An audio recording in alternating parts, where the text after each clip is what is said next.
So Justin Sternad filling in here for Josie. What do you like about him, and what can he bring to the table on Sunday? Yeah, Justin. He's a big, athletic inside linebacker. He can cover. He can play the run. I think he's like 6'4", 6'3" and a half. He's fast. He's strong. And then you just pair him with AJ. We got two big, linebackers in there. Nobody be able to, come fill in, what Josie did for us. He was just so intelligent. He could guard the running back and he could do all type of stuff for us. But, it's Justin's turn, and that's just how the league is. It's next man up mentality. We can't just make up for Josie, but we just got to play with Justin's strength, and I feel pretty comfortable with Justin in there. When he came here as a rookie, like he was on fire. He was on fire last year during the training camp, and with just limited reps and limited experience, he was going crazy. Then he had a wrist injury that set him out, all last year, and he's back this year, and he's healthier. He has more experience, so I'm excited to see Justin Sternad go out there and play. Vaughn, have you had a chance to talk to Bradley, and what have your conversations with him been like? I know he's frustrated, kind of getting another setback here. Yeah, I wouldn't say he's frustrated. That's just part of the game, That's just part of the game, and his mindset is whatever they say. The time that he has to sit out, he's trying to cut that in half, and just like all of us, I was saying the same thing last year. I was trying to come back, and that's just the true. That's just the true spirit of a true competitor.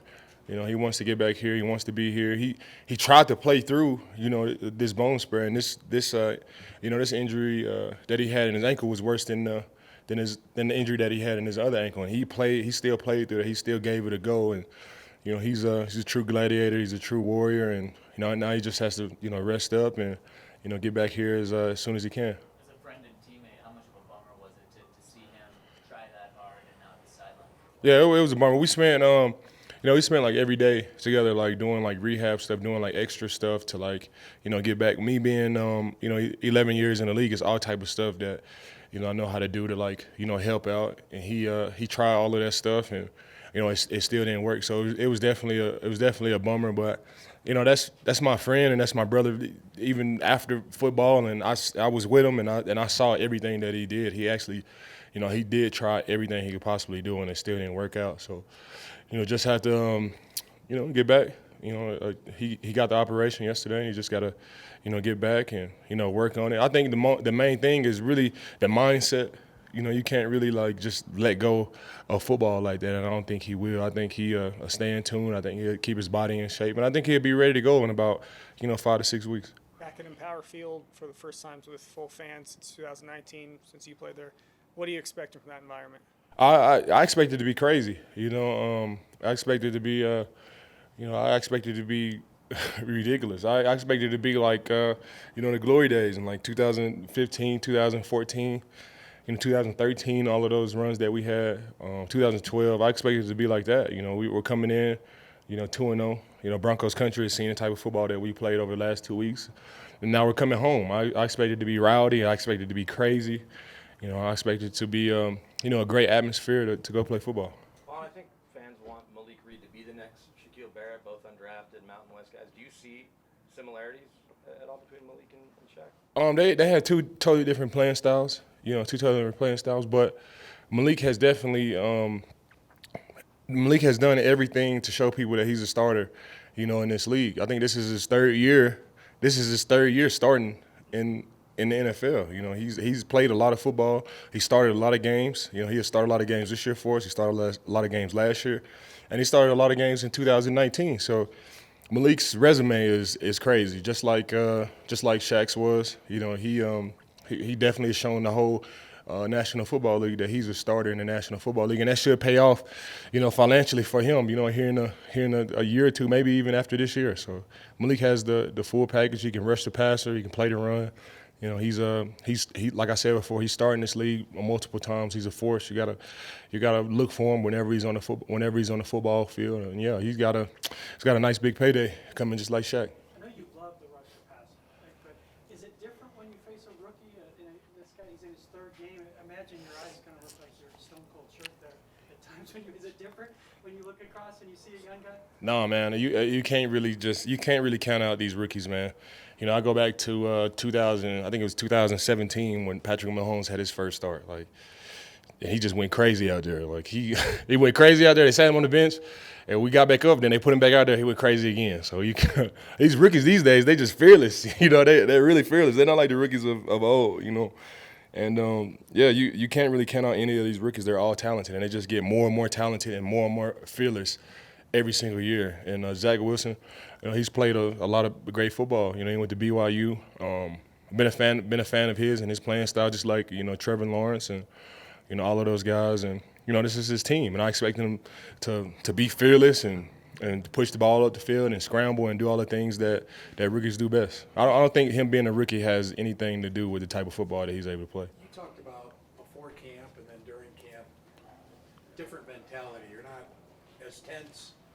You're more free, letting the stats come to you, so to speak. And now you're off to a good start in the sack department. You think there's a connection there? I think it's a connection because I really just don't look at the media as much. I used to read all of y'all articles and stuff, and I think that kind of, got me down a little bit, and it got me up at times when people would say good stuff. And now I really just don't worry about. I control what I can control. I do everything in my power to put the things that I watch. I'm not on Instagram. I might get on there and post a video, but then I just delete the app off my phone immediately. And I try to watch the things that I put into my body, mentally and physically. I like to watch a lot of inspirational videos, motivational videos, things that would get me up instead of take away from who I am. And not being on social media and not like reading articles and not like doing all these things that will probably feed into like the negative energy in me. I have an even mindset. I have an even mindset. It's really easy to be even every single day when you're just worried about winning, worried about being a great leader, worried about being a dad. And I just focus on those three things. And if sacks come, they come. If they don't, they don't. I just go out there and I play my type of football.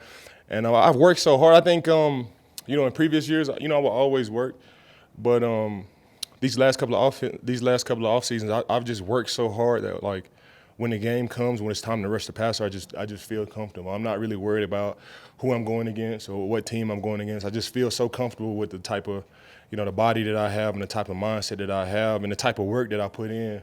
Each and every day. We're watching film with Coach Pags, watching film with Malik and all the guys. That whenever the game comes, I'm just ready for whatever, and I think that pays off as well. On your sack on Sunday, is that one of those things where you saw right away that Draymond was starting to draw that double team on the left side, or how does that kind of materialize as you're watching that in front of you? I was actually supposed to be outside. Like I was supposed to be outside. I was supposed to just run all the way around, and I just felt it. Being in the league 11 years, you can kind of just like anticipate the quarterback, stepping up. If he would have stayed back, if he would have had space, and because I couldn't see him. I couldn't see him at all. I just expected him to be there. So it was just kind of one of those rushes where the coaches, or he tell you wasn't supposed to do that, but then he pat you on the back for getting the sack, and making a play.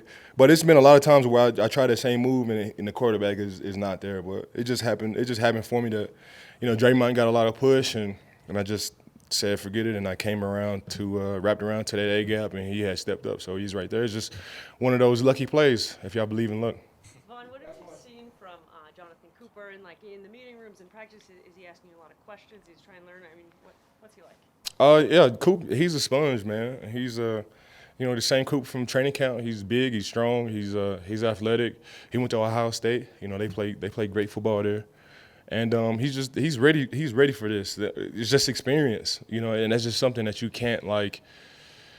There's no amount of film that you can watch. There's no amount of coaching points or pointers or questions that you can ask that would just get you ready for a National Football League. And he has all the tools necessary to be successful. He was close on Sunday to a couple of sacks. He was close to like 2 sacks in that game. And his time is coming. He just need more experience. I expect Coop, with each and every rep that he takes, he just gets better and better and better and better until he becomes a elite pass rusher in his league.